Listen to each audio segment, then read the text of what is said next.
안녕하세요. Riding on the Korean wave. Welcome to Thursday's edition of the Culture Wave. I'm Kwon-Soo-ah in Seoul. Explore with us Korea's culture from all aspects and stay up to date with K-entertainment, K-trends, K-people, K-everything. And today we're joined by our co-host Bella Kim to do all of that. Hello, Bella. Hi, Soa. And hello to everyone tuning into today's episode of The Culture Wave. I'm Bella, here to co-host and, of course, fill you guys in with the latest K-entertainment news. So stay with us until the end. Bella, have you ever thought of doing something totally different from what you do right now, so broadcasting? Wow, I've actually never thought of it because it's been my dream ever since I was little to, do a host and, do broadcasting work. But I did once dream of becoming a teacher because I loved my elementary school teacher so much. Oh, that's nice. But what's the reason for asking? Well, I'm asking because the report that we're going to start off with is about people who quit their regular jobs to jump into a totally different genre. So let's take a look at what that is. There are game developers that have left their stable jobs at major conglomerate companies or even Hollywood. And the indie games that they've developed have been received well at recent game shows. Jin has the story. This is CEO Park Jin-man, who quit his stable job at a major conglomerate company and jumped into the game development industry at the age of 40. He started the job as a single developer and now runs a game developing company with 5 employees. The game that he's developed is called Metal Suits, a reinterpretation of the retro game Metal Slug, which dominated arcades in the 1990s.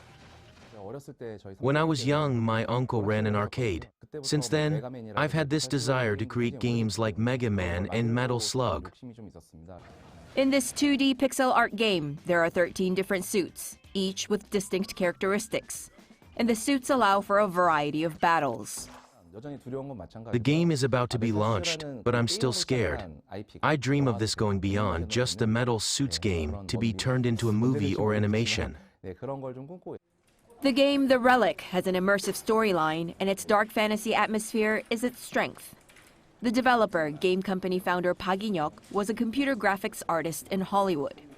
He says the reason he left a stable career was because he fell in love with the appeal of communion in games.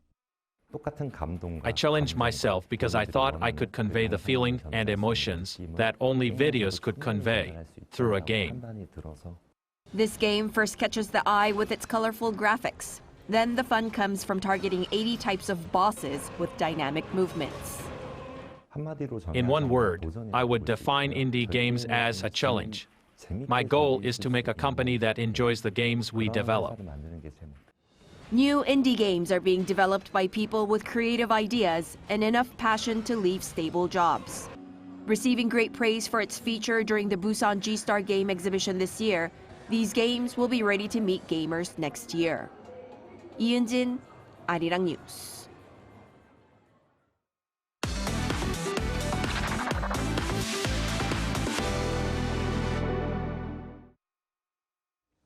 And time for some K-entertainment news now with Bella Kim. Bella, today we start with a K-pop girl group, AESPA. AESPA, yes, that's right. So we are going to start with AESPA's Supernova. Supernova. Oh, I think your song, the Supernova song, is getting better and better. Really? Yes, I did sing, I think, a couple of times in our K-entertainment segment. Glad to hear that it's getting better. Supernova was ranked 9th on the UK NME Songs of the Year 2024. NME describes Supernova as a song that bursts with a bouncy electro beat and stellar hook.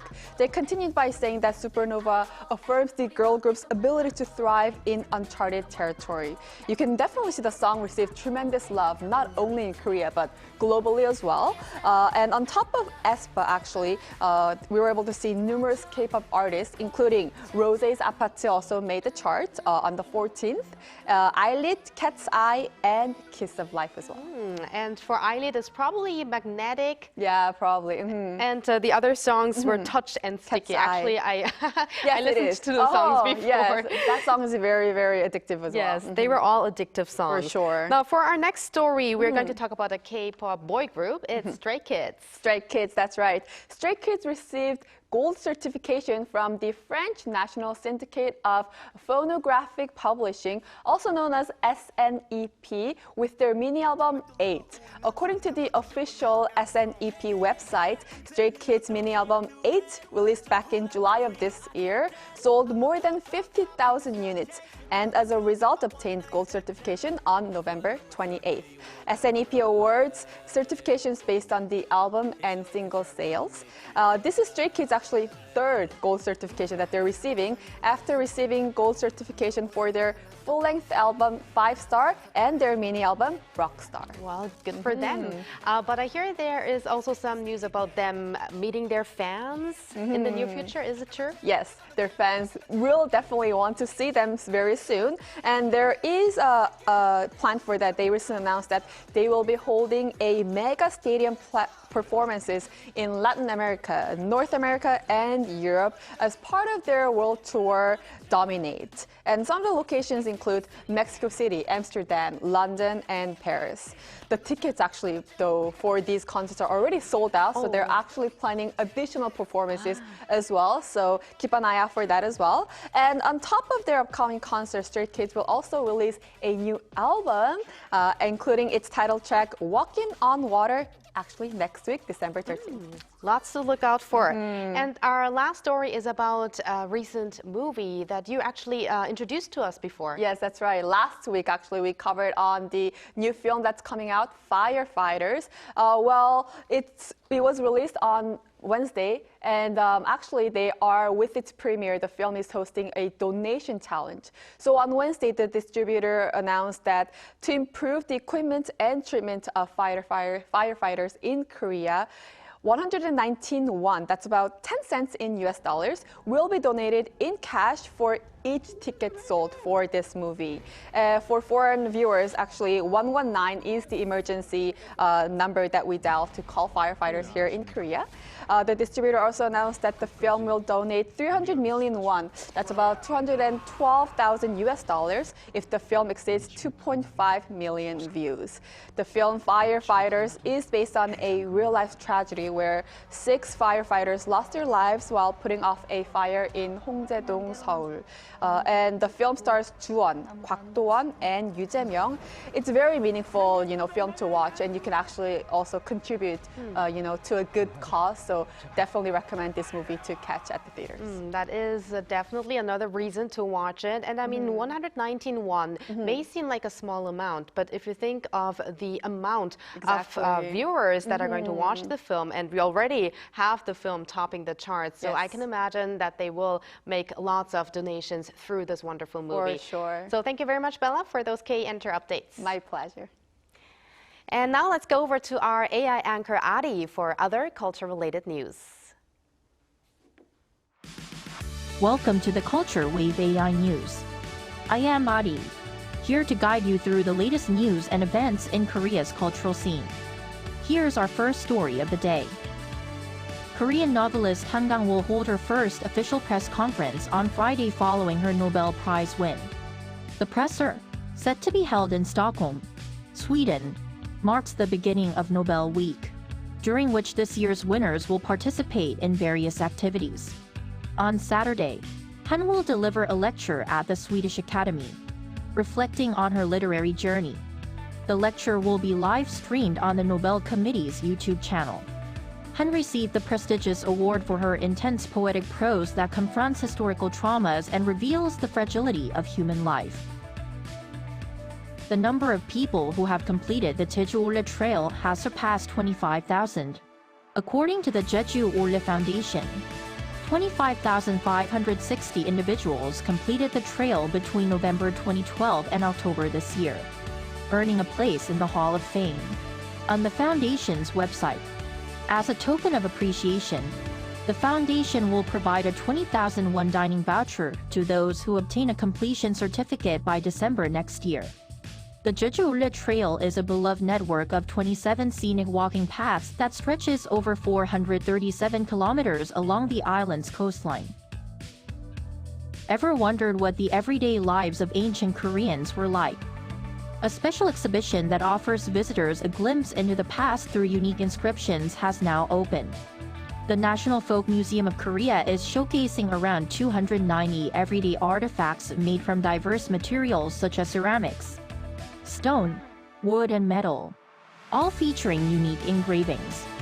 The exhibition will be open until March next year at the Paju Open Storage Facility in Taenyang, Gyeonggi-do Province. That's all from me.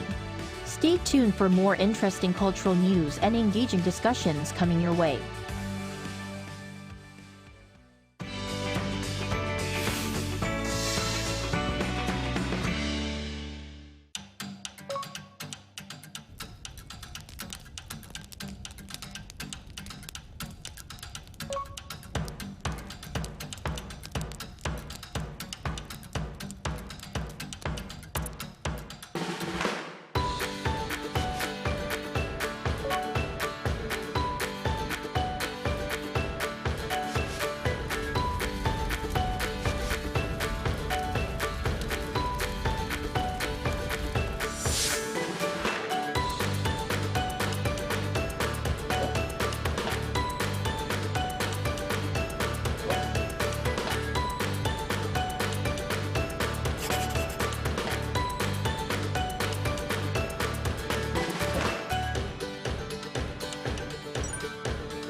This year, South Korea and Italy celebrate 140 years of diplomatic ties. Also, the years 2024 and 2025 have been designated as a special period of cultural exchange between the two countries. That is why various cultural events between South Korea and Italy are taking place. Now, we will talk to a young Italian director who took part in one of those exchanges, a film production to be exact, that deals with Korean culture. We are now connected to film director and screenwriter Nicole Turi in Rome. Hello, Nicole. Hi, Nicole. Hi. Hi, morning. So, Nicole, it's been exactly a month since Tong Game premiered in Rome. You participated in that series of movies. So, how did you feel producing it and having it released? It was an extremely rewarding experience. It's always gratifying to see your work on the big screen, but in this case, the experience was different. Each episode of the series has a different director. The other director, Deborah, Francesca, Francesco, Samuele, and I, worked collaboratively to ensure everything was perfect. The teamwork and intense production made watching the series on the big screen a truly unique experience. So how did you, in the first place, get involved in this project? We participated in a creative competition in our university, Centro Sperimentale di Cinematografia, and everyone presented ideas and projects for the series, and the concept written by me and my two friends, Francesca Marra and Giovanni Matteucci, won. Afterwards, there was another creative competition for directing, and I was chosen to direct the fifth and final episode of the series. Wow. I see. So I did hear that this Tongke movie is a 5-part series. Please tell us about your part that you participated in. Yes, as I mentioned earlier, I've been involved from the very beginning, from the concept to the series outline. And the writers group studied and analyzed the Korean culture in detail until it became a part of us. We fell in love with it and studied and experimented as much as possible. So, as far as we understand, the 5 series contain 5 different themes like K-pop, Taekwondo, the Korean language, Hanbok, of course, being the Korean traditional attire, and last but not least, soju, Wow. which is an alcoholic beverage, of course, famous in Korea. So these truly are very Korean features.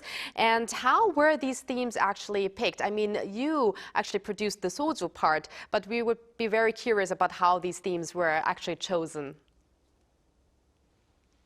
Yes, the first step was online research where we studied the traditional element of Korean culture, and after we consulted the Korean Cultural Institute, and which provided us with more detail or information and confirmed what we had found online. For example, the 5 symbolic color: white, black, red, blue, and yellow, music, and so on, soju.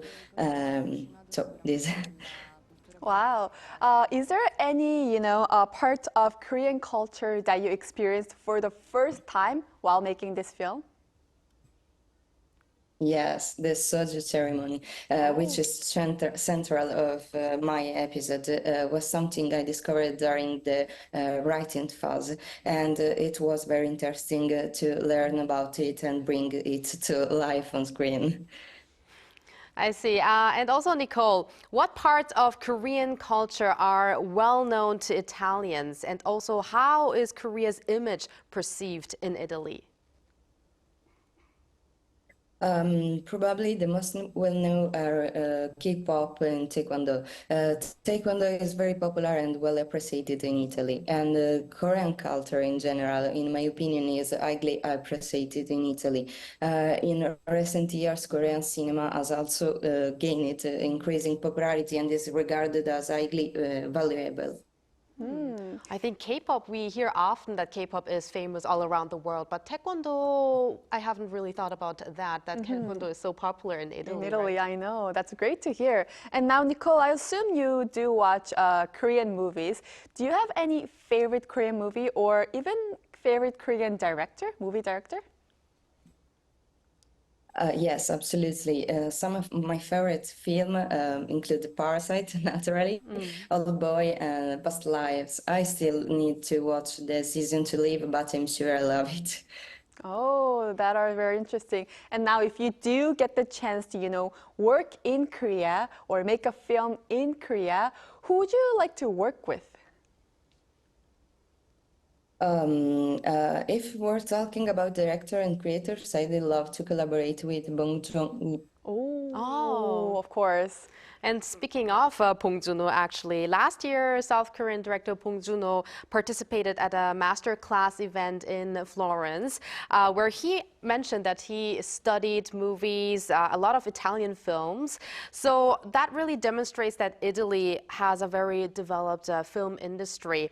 Now, how do you think Korean and Italian films are similar and maybe also different? In my opinion, a common element between Italian and Korean cinema is the focus on social themes. Both cinema intensely address social inequalities and class divide. A difference, however, might lie in the portrayal of violence. In Korean cinema, it is often explicit, for example, Old Boy or Parasite, while in Italian cinema, it tends to be more symbolic and less visible. Logically, each film is different from the others, but in general, these are the similarity and difference I notice. In the end, they're all, movies, cinema, Right. so definitely similarities. And I think the reason for why we have these similarities and differences is why countries, for why there are so much interest in other countries' movies, because in some way you see the similarities, and then there's so many differences, right? Right, that's right. And the year of culture exchange between Korea and Italy continues throughout the year of 2025 as well, next year. Do you have any plans to, participate in sort of this kind of, similar activities that you could play a role in connecting these two countries, Korea and Italy? Yes, absolutely. I don't know yet which events I'll participate in, but I'll try to stay informed to understand the scheduled events and take part in 2025. All right. Well, something tells me next year will be a vibrant year in terms of South Korea-Italy relations and cultural exchanges when we will be celebrating the 141st first anniversary between the two countries. So thank you very much, Nicole, for your insights today and also, of course, your deep interest in Korean culture. We look forward to your future productions. Thank you. Thank you for this opportunity and see you next time. Thank you. Thank you. And thank you, Bella, as always, for your contribution to the show. And we will see you back next week. Yes, you're very welcome. And I'll see you back next week. All right. Thank you for spending the past half an hour with us on the Culture Wave. And hope you join us again on Friday, same time, so 2 p.m. Korea time, and maybe one day here in Korea. Thank you for watching.